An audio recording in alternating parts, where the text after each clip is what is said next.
सर्प गाइज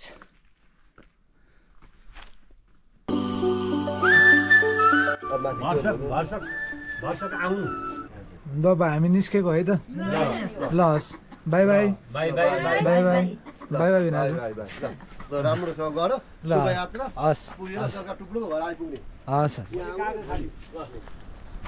ल अब चाहिँ निस्कियो यहाँबाट चाहिँ अब यहाँबाट हाम्रो सिधै ठाडो उकालोको बाटो हो खानासाना खाइयो बिहान पानी सानी खाइयो ल्याउन सक्नुहुन्छ मौसम हिजो त्यत्रो हिँडेर जुन पनि लागिरहेको छ टक्क फोटो भोलिपछि मलाई चाहिँ आइपुगेको रहेछ भने भाइ तपाईँलाई नै आइपुग्छ युट्युबमा आउँछ म यो भाइलाई हालिदिन्छु अनि ल तपाईँ घाटामा आइपुग्छ है त ल अब यहाँबाट सिधै मासतिर गएर भेटौँला हजुरहरूलाई है त यो डाँडा चाहिँ ओखलढुङ्गा हो यो चाहिँ रामेछाप म अहिले जहाँ बसिरहेको छु यो चाहिँ सोलुखुम्बु हो अनि त्यो बिचबाट खोला बगेर चाहिँ ओखलढुङ्गा र रामेछापको सिमाना अनि यो डाँडाको तलतिरपट्टि एउटा खोला छ बुगु खोला होइन बुगु खोला र ओखलढुङ्गा चाहिँ त्यसले छुट्याएको छ यो चाहिँ अन्तिम सिमाना हो ओखलढुङ्गाको अनि यो पनि अनि यो सोलुको पनि अन्तिम सिमाना हो यहीँ तलसम्म रामेछापको चाहिँ अन्तिम सिमाना होइन त्यो चाहिँ सोलुमा साजन भाइ बुद्ध मावि अगाडि बुद्ध मावि ल अब चाहिँ धेरै ठाउँहरू मैले हिजो भनिनँ अब साधन छ साधनले भन्दा हेर्छ है त ल हामी चाहिँ अब जङ्गलको बिचबाट हिँड्न थालिसक्यो लेकको बाटो साजन अगाडि अगाडि हिँड्दैछ म पछाडि पछाडि छु यो हो लेख लाग्यो भने लाली गुराँस खायो भने के हुन्छ पानी भएर हो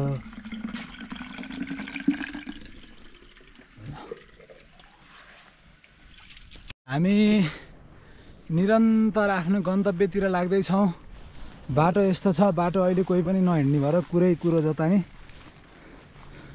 ल खै त बाटो यही हो नि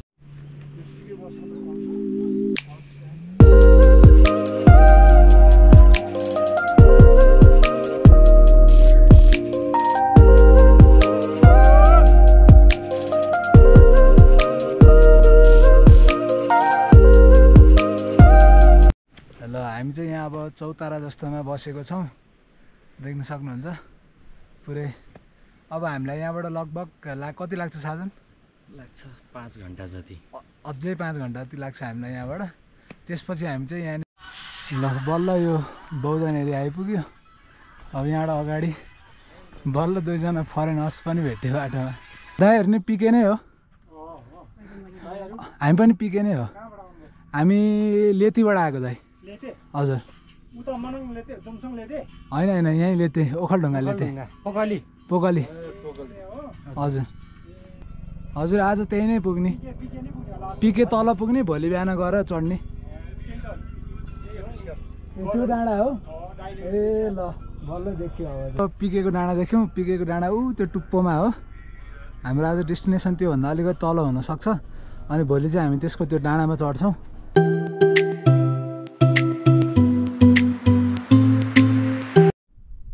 यो चाहिँ हाम्रो दिदीले खाजा हालिदिनु भएको थियो साजन र म चाहिँ खाजा खान लागेको यहाँ अब टक्क पछाडिपट्टि हिमाल छ हिमाल हेर्दै हिमाल अलिकति देखेन कि हो बादलले छेके जस्तो छ हामी जाने चाहिँ त्यहीँ मासतिरको डाँडा हो टुप्पोमा हो यताको डाँडामा त्यहाँबाट चाहिँ पुरै वाइड एङ्गलमा चाहिँ हिमालहरू देखिन्छ सो अब हामी यति खाजा खाइसकेपछि फेरि हाम्रो यात्रा निरन्तर नै अगाडि बढ्छ सो सबैजना भिडियोमा जोडेर बस्नु होला र अहिलेसम्म लाइक सेयर अनि सब्सक्राइब गर्नुभएको छैन भने चाहिँ लाइक सेयर अनि सब्सक्राइब पनि गर्नु होला है त अब हामी धेरै नै पर आइसकेको छौँ देख्न सक्नुहुन्छ एकदम नै पर होइन साजन हो ल रमाइलो भइरहेको नि एकदम अब यहाँ एउटा चौतारा छ ल बाटोमा आउँदा आउँदै सर्प देखिया छौँ माथि चोक कटौँ सर्प गाइज यो तपाईँहरूले देख्नु भएको छ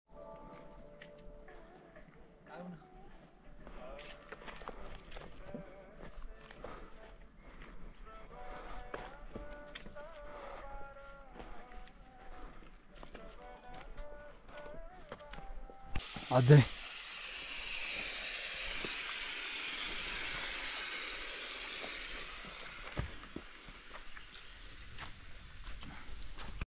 चाहिँ अहिले घनघोर जङ्गलमा आइपुगेका छौँ।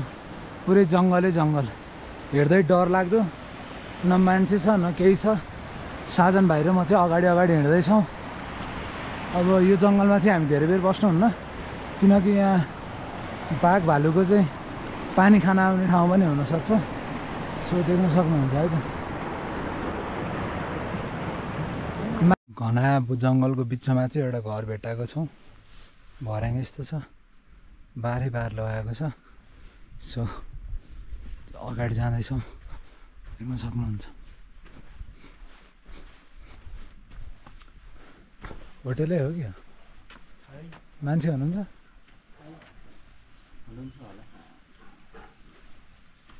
हेलो,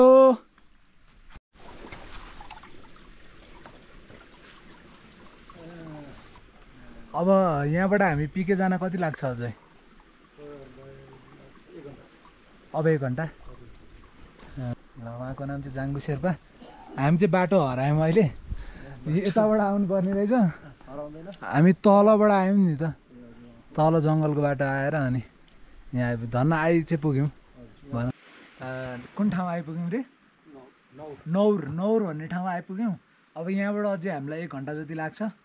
अनि यहाँ चाहिँ एउटा चिजको फ्याक्ट्री रहेछ। यो ठाउँ चाहिँ सरकारी नै हो। सरकारले नै हेर्ने हो, तलब सलब आदि इत्यादि सबै। यो चाहिँ सरकारी चिज फ्याक्ट्री हो है त। यहाँको चाहिँ एकजना दाइ हुनुहुन्छ। अब यहाँबाट अझै हामीलाई 1 घन्टा जति लाग्छ। ठाउँ चाहिँ एकदम मक्खन ठाउँ छ। हामी अब कहाँ पुग्यौँ साजन? हामी अब पिके पुग्न लाग्यौँ। हामी यहाँनिर चाहिँ हेर्दै डर लाग्दो छ। ल अब हामी जाने डेस्टिनेसन चाहिँ हल्का देखियो, हामीभन्दा धेरै तल छ बादल चाहिँ। सो म यहाँ छु, साजन भाइ पछाडि छ। हामी जाने अब डेस्टिनेसन चाहिँ उहाँ घर देखिरहेको छ एउटा, त्यही घरनेर है त। यहाँबाट देखियो घरनेर हो। अब चाहिँ अगाडि गएपछि क्लियर देखिन्छ। अझ अहिले हुस्सु लागिरह। सो त्यही नै हो। अझै निरन्तर हाम्रो हिँडाइ अगाडि छँदैछ।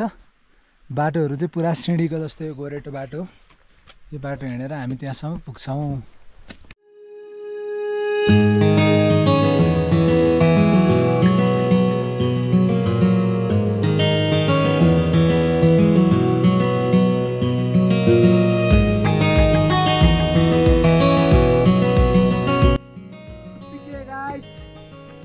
अझै बाटो लामो छ, तर हामी डेफिनेटली पुग्छौँ।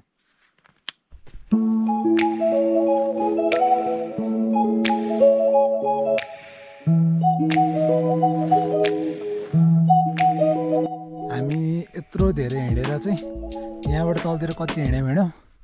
त्यहाँबाट हामी यो अहिले Pikey Shangri-La lodge Pikey high क्याम्पमा आइपुग्यौँ।